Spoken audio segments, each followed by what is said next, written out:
இயேசு கிறிஸ்துவில் பிரியமான சகோதர சகோதரிகளே, ஆண்டின் பொது காலம் 19வது ஞாயிறை இன்று நாம் கொண்டாடுகிறோம். இந்த இறைவார்த்தை பகுதி குறிப்பாக முதல் வாசகம் மற்றும் நற்செய்தி வழியாக இறைவன் நமக்கு கொடுக்கின்ற செய்தி நம்முடைய அன்றாட இந்த உலக வாழ்க்கையிலே அழகைக்கும் நமக்குமான அந்த போராட்டத்திலே நாம் பலவீனத்தால் பாவம் செய்து மனசோர்வு அடைகின்ற வேளையிலெல்லாம் இதோ இந்த நற்கருணை பேழையை நோக்கி நாம் ஓடி வந்து அவருடைய அந்த நிழலில் நாம் தஞ்சம் அடைந்து அவர் கொடுக்கக்கூடிய அந்த வாழ்வு தருகின்ற நிலையான உணவாகிய அவருடைய திருவுடலையும் திரு இரத்தத்தையும் உட்கொண்டு புத்துணர்வு பெற்றவர்களாக நம்முடைய தொடர் வாழ்க்கையை நாம் ஆரம்பிக்க வேண்டும் என்ற செய்தியைத்தான் இன்றைய இறைவார்த்தை பகுதி நமக்கு தெளிவாக சொல்கிறது. அன்புக்குரிய சகோதர சகோதரிகளே, இங்கே இருக்கக்கூடிய நாம் எல்லாருமே இந்த நேஷ்னல் ஜியோகிராஃபி என்ற அந்த சேனல் அதை நாம் பார்த்திருக்கலாம். அல்லது கிராமப்புறங்களில் இருந்து வந்தவர்களாக இருந்தால் அந்த பாம்புக்கும் கொடிய விஷத்தன்மையுள்ள அந்த பாம்புக்கும் பூனை வகையை சார்ந்த அந்த கீரிப்பிள்ளை என்று சொல்வார்கள். இந்த இரண்டுக்குமான சண்டை அல்லது போராட்டத்தை நாம் பார்த்திருக்கலாம். என்ன நடக்கும்? இந்த கொடிய நச்சுத்தன்மையுள்ள அந்த பாம்பு, நல்ல பாம்பு, அதற்கும் இந்த கீரிப்பிள்ளைக்குமான அந்த போராட்டத்திலே மிக நீண்ட நேர சண்டை நடைபெறும். ஒன்றை ஒன்று மாற்றி மாற்றி தாக்கி கொள்ள முயற்சி எடுக்கும். அப்பொழுது ஒருவேளை இந்த பாம்பினால் அந்த கீரியானது கடிபடுகிற பொழுது என்ன செய்யும்? அந்த பாம்பு அங்கேயே விட்டுவிட்டு ஒரு இடத்திற்கு ஓடும்.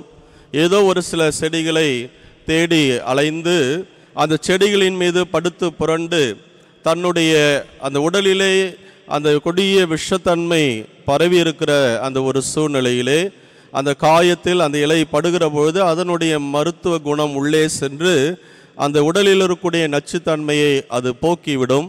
மீண்டுமாக அந்த கீரியானது ஓடி வந்து அந்த நல்ல பாம்போடு சண்டை போட்டு கடைசியிலே அந்த பாம்பை துண்டு துண்டாக வெட்டி அது கொலை செய்து விட்டு ஓடுவதை நாம் பார்த்திருக்கிறோம். இன்றைக்கு வாட்ஸ்அப் என்று பார்க்கிற வேளையில் அவ்வப்போது யாராவது ஒருவர் இதுபோல சண்டைகளை எல்லாம் கூட அதை படம் பிடித்து இன்றைக்கு மிக வைரலாக அனுப்புகிற அந்த செய்தியை நாம் பார்த்து கொண்டுதான் இருக்கிறோம். அன்பார்ந்த சகோதர சகோதரிகளே, அந்த கீரி தன்னுடைய வாழ்வில் அந்த போராட்டத்திலே பலவீனப்படுகிற போது ஓடி சென்று அந்த செடியின் வழியாக அந்த மருத்துவத்தை பெற்றுக்கொண்டு மீண்டும் போராட்டத்திலே வெற்றி பெற்று வீறு நடை போட்டு போவதை நாம் பார்க்கிறோம். இன்றைய முதல் வாசகத்திலே பார்க்கிற வேளையில் இத்தகைய ஒரு சூழலைத்தான் மிக அழகாக அங்கு விளக்குவதை நாம் பார்க்கிறோம். இறைவாக்கினர் எலியா, அவருடைய ஆன்மீகம் அடிக்கடி அவருடைய வாசகம் வருகிற பொழுதெல்லாம் மிக புத்துணர்வோடு சொல்வதற்கான காரணம், தன்னந்தனி மனிதனாக அந்த பாகால் பொய் தெய்வத்துக்கும் உண்மை தெய்வமாகி யாவேவுக்கும் இடையே நடைபெற்ற அந்த போராட்டத்தில் ஒரே ஒரு மனிதனாக அந்த கார்மேல் மலையிலிருந்து போராடுகிறார். தன்னந்தனியாக சவால் விட்டு 450 பொய் இறைவார்க்கினர்களை தனி மனிதனாக கொன்று குவிக்கிறார். வெற்றி பெற்ற பிற்பாடு அவர் மகிழ்ந்து மக்கள் எல்லாரும் யாவே இறைவனே உண்மை இறைவன் என்று ஏற்றுக்கொள்கிறார்கள்.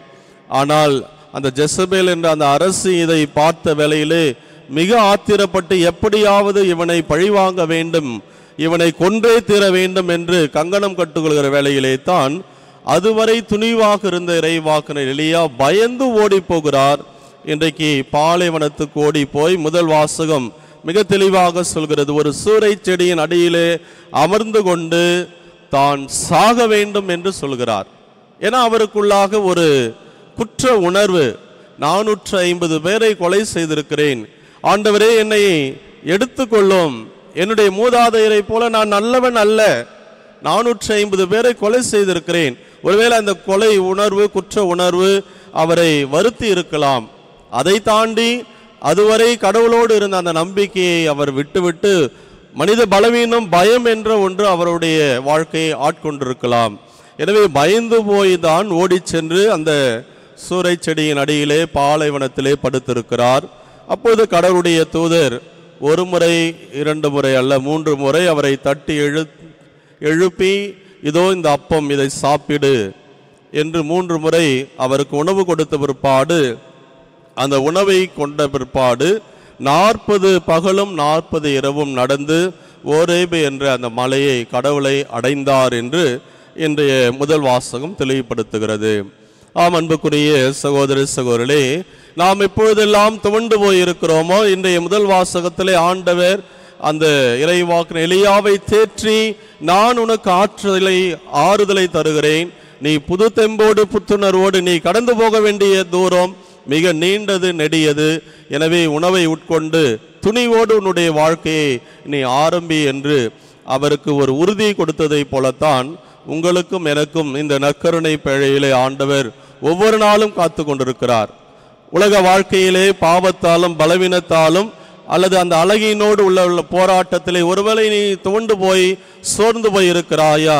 இதோ சுமை சுமந்து சோர்ந்திருப்பவர்களே, எல்லாரும் என்னிடம் வாருங்கள், நான் உங்களுக்கு இளைப்பாறுதல் தருவேன். நமக்கு நிழலை கொடுக்கக்கூடிய மிக அழகிய ஒரு மரமாக, இல்லிடமாக இருந்து இந்த உயிருள்ள இறைவன் நற்கருணை நாதர் நற்கருணை பேழையிலே காத்து கொண்டு நமக்கு அந்த புத்துணர்வை கொடுக்கிறார். தன்னுடைய தெய்வீக திருவுடலாலும் இரத்தத்தாலும் நமக்கு இந்த ஆன்ம உணவை கொடுத்து, இதை நீ உட்கொண்டு உன்னுடைய வாழ்க்கையை என்னுடைய பிரசன்னத்தால் தொடர்ந்து நடத்தி செல். வாழ்க்கையிலே வருகிற போராட்டத்தை பற்றி கவலைப்படாதே, நீ கடந்து போக வேண்டிய தூரம் மிக நீண்டது, நெடியது. இந்த உலகம் வாழ்க்கையை நீ சிறப்பாக வாழ்ந்து எப்படி 40 பகல் இரவு கடந்து ஓரேபு என்ற அந்த கடவுளின் மலையை அடைந்தாரோ, அதே போல நம்முடைய தாயகம் விண்ணகம் அதை அடைவதற்கான இந்த உலக பயணத்திலே அவர் கொடுக்கக்கூடிய அந்த திருவுடலையும் திரு ரத்தத்தையும் நாம் பெற்கொண்டு புத்துணர்வோடு நம்முடைய வாழ்க்கையை தொடங்கத்தான் ஒவ்வொரு திருப்பலியும் நற்கருணை பவனியும் சரி, இந்த நற்கருணை பிரசன்னமும் நம்மை அழைத்து கொண்டே இருக்கிறது. 2வது வாசகத்திலே மிக அழகாக பவுலடியார் நமக்கு சொல்கிற செய்தி, ஆண்டவர் தன்னை ஒரு பலியாக நமக்கு கொடுத்திருக்கிறார். எதற்காக? நற்செய்தியினுடைய கடைசியிலே, வாழ்வு தரும் உணவு நானே, யாராவது என்னை உண்டால் அவர் என்றுமே வாழ்வார். எனவே இந்த உலக வாழ்க்கை போராட்டத்திலே உங்களுக்கு புத்துணர்வையும் புத்துணர்ச்சியும் நம்பிக்கையும் தரக்கூடிய நற்கருணையாக பிரசன்னமாக இருக்கிறேன். திராட்சை செடி அதனுடைய மரத்தோடு இணைந்திருந்தால்தான் அது மிகுந்த பலன் தரும். எனவே என்னோடு என்னுடைய உணவை உட்கொண்டு என்னில் இணைந்திருங்கள், நான் உங்களோடும் நீங்கள் என்னோடும் இருக்கிற வேளையிலே உங்களுடைய வாழ்வு கனி தரக்கூடிய வாழ்வாக இருக்கும் என்ற நம்பிக்கையை இன்றைய நற்செய்தி வழியாக ஆண்டவர் கொடுக்கிறார். எனவே அன்பார்ந்த சகோதர சகோதரிகளே, நம்முடைய உலக வாழ்வு மனிதர்கள் என்ற விடத்திலே பாவங்கள் பலவீனங்கள் இருக்கலாம். அந்த வேளையிலே நாம் பயந்து போகக்கூடிய சூழ்நிலை நமக்கு வரலாம். ஆனால் இறைவாக்கினர் எலியா எப்படி மீண்டுமாக உணவு பெற்று எழுந்து ஆண்டவருடைய துணையோடு தன்னுடைய பயணத்தை தொடர்ந்தாரோ, அதே போல ஒவ்வொரு நாளும் இந்த நற்கருணை நாதரை நோக்கி நாம் தேடி வந்து அவர் கொடுக்கக்கூடிய அந்த ஆறுதலையும் பிரசன்னத்தையும் நாம் நிறைவாக பெற்றுக்கொண்டு அவருடைய திருவுடலாலும் நற்கருணையாலும் புத்துணர்வு பெற்றவர்களாக நம்முடைய வாழ்க்கை பயணத்தை ஒவ்வொரு நாளும் அமைத்து கொள்ள முயற்சி எடுப்போம். அதற்கு தேவையான வரத்திற்காக மன்றாடுவோம். இறைவன் நம்மை நிறைவாக ஆசீர்வதிப்பாராக. ஆமீன்.